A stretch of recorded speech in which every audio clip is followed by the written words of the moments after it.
Let's begin with the foundations. Welcome to another lecture. I am Professor Alexei, and today we shall examine Erling Haaland, a case study in modern goal-scoring efficiency, and, if you will, the mathematics of movement in a crowded penalty area. Hi everyone, I'm Priyanka. I'm excited and a little intimidated to talk about a striker who seems to make scoring look like a simple habit. To frame our discussion, Erling Haaland is a Norwegian professional footballer, a striker for Manchester City and Norway. He is known for speed, strength, timing of runs, and clinical finishing with both feet and head.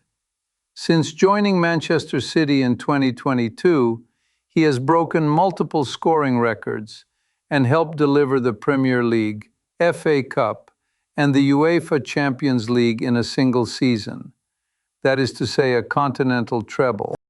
Actually, before we go too deep, I want to ask something simple first. Could we define a few terms? Hat-trick, release clause, and golden boot, just so we are all aligned. Of course, a hat-trick is 3 goals in a single match. A release clause is a contractual term permitting a transfer if a set fee is met. In Haaland's case, a defined clause facilitated his 2022 move to Manchester City. The Golden Boot refers to the top goalscorer award in a league or tournament. He has won it repeatedly in the Premier League, and his 2022-23 tally also earned the European Golden Shoe for top domestic league scorer across Europe. This brings us to relevance. Haaland's statistical output has altered tactical choices at the elite level. Manchester City reorganized phases of attack around his penalty box gravity, and the results were immediate, including the Premier League single-season record of 36 goals in 2022-23 and 52 in all competitions. It is worth noting that discussions of Norwegian players historically did not dominate global narratives. His rise forces a recalibration of expectations about player development geographies. Isn't it interesting how one player can shift attention to a whole pathway? I think Norway's development story gets more oxygen now because of him. Let's start with the history. Haaland was born in Leeds, England, in July 2000, while his father, Alfie Haaland, played for Leeds United. The family soon returned to Bryne, Norway. As a child, he explored multiple sports, including handball, golf, and track and field, and reportedly produced a 1.63-meter standing long jump at age 5. He entered Bryne FK's academy at 5. By 15-16, he was starring for Bryne 2 with 18 goals in 18 matches, and made his first team debut in Norway's second tier in May 2016. And the surprising parts are that he scored 9 goals in a single FIFA U20 World Cup match for Norway, and still only took the Golden Boot while the team exited early. Also, the long jump at 5 years old. That's a very loud foreshadowing. Moving forward, a crucial inflection came when Bryne caretaker coach Berntsen shifted him from winger to central striker, unlocking his penalty box instincts. In 2017, he joined Molde under Ole Gunnar Solskjær. The 2018 season was a breakout, including 4 goals in 21 minutes against previously unbeaten Brann, and he won Eliteserien Breakthrough of the Year. Red Bull Salzburg secured his signature for January 2019. The Athletic's Phil Hay later noted that Leeds United had made an offer as well, but Salzburg provided a Champions League pathway. So, moving on. Was it in Salzburg where he did the Champions League debut hat-trick? Indeed, in September 2019, he scored a first-half hat-trick against Genk on his Champions League debut, then proceeded to score against Liverpool and Napoli, becoming the first teenager to score in each of his first 4 Champions League matches. In December 2019, he moved to Borussia Dortmund. He opened with a 23-minute hat trick as a substitute, became the fastest to multiple early milestones in the Bundesliga, and won the DFB Pokal in 2021. In May-June 2022, he completed a transfer to Manchester City for a fee activated by a release clause, and the first English season was, mathematically, astonishing. 36 Premier League goals, 52 overall, 6 hat-tricks across competitions, a 5-goal Champions League night versus RB Leipzig, and the club's treble.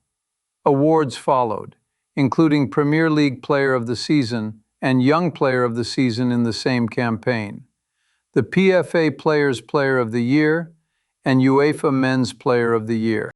As we continue, he sustained pace in 2023-24, despite a foot injury layoff, returned to secure a second consecutive Premier League Golden Boot, and by late 2024, he had stacked early season hat-tricks again. In January 2025, he signed a contract extension to 2034, the longest in Premier League history, and subsequently captained Manchester City. He became the fastest to 100 Premier League goals in December 2025, converted a stoppage-time penalty at Anfield in February 2026 to complete a league double over Liverpool for the first time since 1936-37, and concluded 2025-26 with a third Premier League Golden Boot. Internationally, he reached 50 goals for Norway in just 46 matches, the fastest ever, and became Norway's all-time top scorer, with his totals continuing to rise. Before we proceed, a personal note. It's important to understand that for some of us, the beauty of football lies in distributions and sample sizes. Haaland keeps breaking my neat little charts. Every time we fit a record to the historical mean, he politely scores 5 in a night and asks us to recalibrate the axis. I've been wondering about this. Maybe the best place to begin is by asking the big questions. First, historically, what actually enabled that rapid success across leagues? Second, counterfactually, what if he had joined Leeds United in 2018? And third, how might his career reshape tactics going forward? Let's proceed to the first. Historically, 3 mechanisms recur. First, positional optimization. The shift from winger to central striker at Brina, replicated conceptually at later clubs, maximized his off-ball runs between center-backs and the blind side of fullbacks. Second, managerial scaffolding. Bernson's trust at Brina, Solskjaer's usage at Molde, and Guardiola's system at City, which couples cutbacks and through balls with his box occupation. Third, transfer design. A defined release clause expedited an affordable move to City, allowing wage and integration resources to be allocated efficiently. The sporting environment around Kevin De Bruyne and others amplified his finishing angles into a historically high volume of high-value chances. I'm curious about the multi-sport point. Can we say that the handball or track and field background mattered in a concrete way, not just as a nice story? It is worth noting that cross-disciplinary motor learning often improves neuromuscular coordination and elastic strength. In simpler terms, he learned to accelerate and to jump explosively. The reported age group standing long jump of 1.63 meters at 5 is a signal.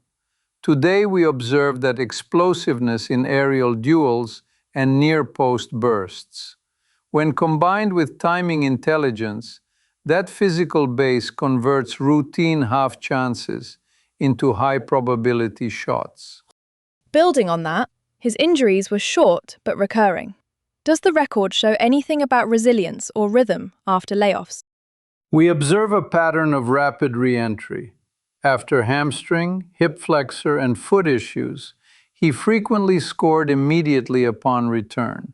This suggests, arguably, high conditioning retention and a skill set less sensitive to timing loss. His goals arise from precise movements over short distances, rather than extended dribbles. So micro-timing and anticipation, once resynchronized, yield quick outputs. Let's transition to another aspect. Counterfactually, what if he had joined Leeds United in 2018? We have credible reporting that an offer existed. However, Salzburg provided immediate European exposure and a Champions League platform in 2019. At Leeds, in the English system, he would likely have encountered high physical intensity and, depending on timing, fewer top-level continental minutes early on. Champions League experience would probably have been delayed.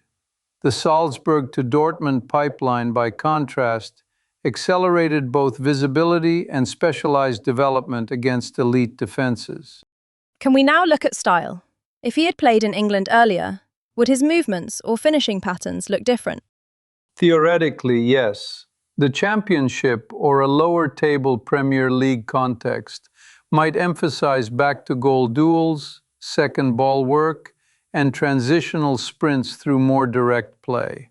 This could have fostered robustness, but perhaps reduced early repetition of Champions League grade box patterns. Conversely, the Salzburg context delivered high possession, automated cutbacks, and European group stage learning under pressure. Each path has benefits. However, the recorded timeline shows that the Salzburg-Dortmund sequence produced historically rapid Champions League scoring milestones, which then primed the Manchester City adaptation. Maybe it's just me, but the Salzburg choice feels like the shortest path to signal value in Europe. Leeds would have been a different, maybe longer demonstration.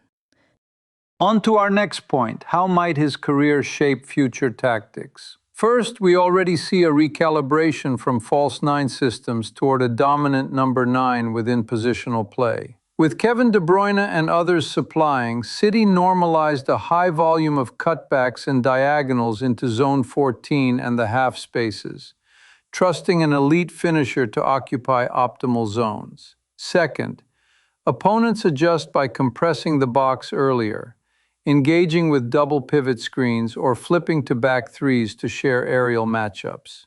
Third, recruitment models are likely to weight off-ball movement and first-step explosiveness more than isolated dribble metrics for strikers. What comes to mind next is defence.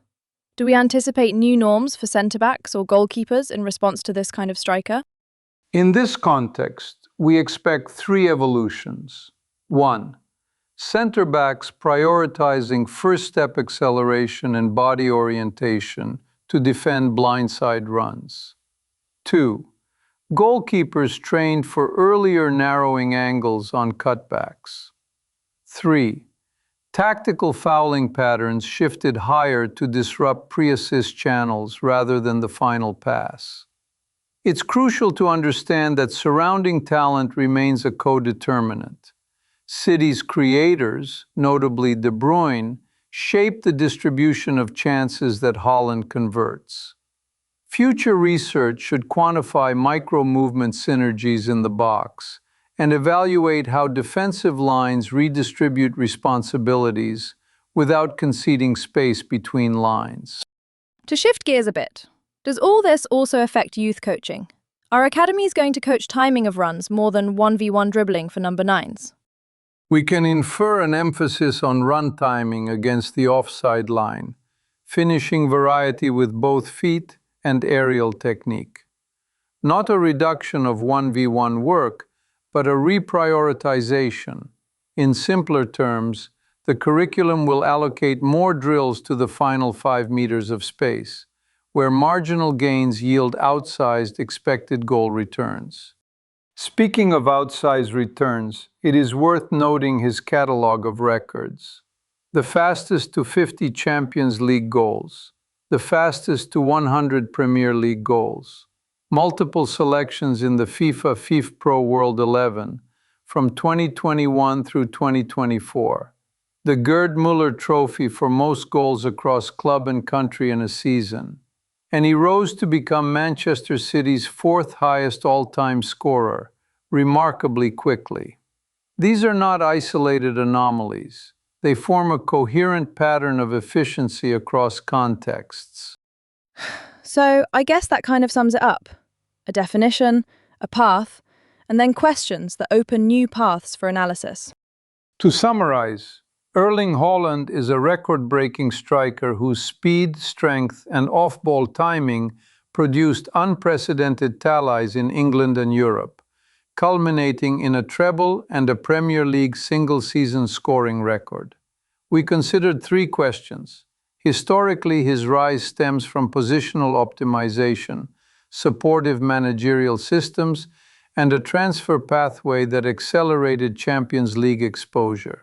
Counterfactually, a Leeds move in 2018 likely would have delayed that exposure and altered stylistic development. Prospectively, his presence is refocusing tactics toward a dominant number 9, with corresponding defensive adaptations. For further study, we suggest systematic analysis of striker run timing, creator-finisher synergies, and evolving defensive countermeasures. That was helpful to think through, actually. Thank you, Professor. And thank you all for listening. This then completes our present analysis. Until next time on another lecture.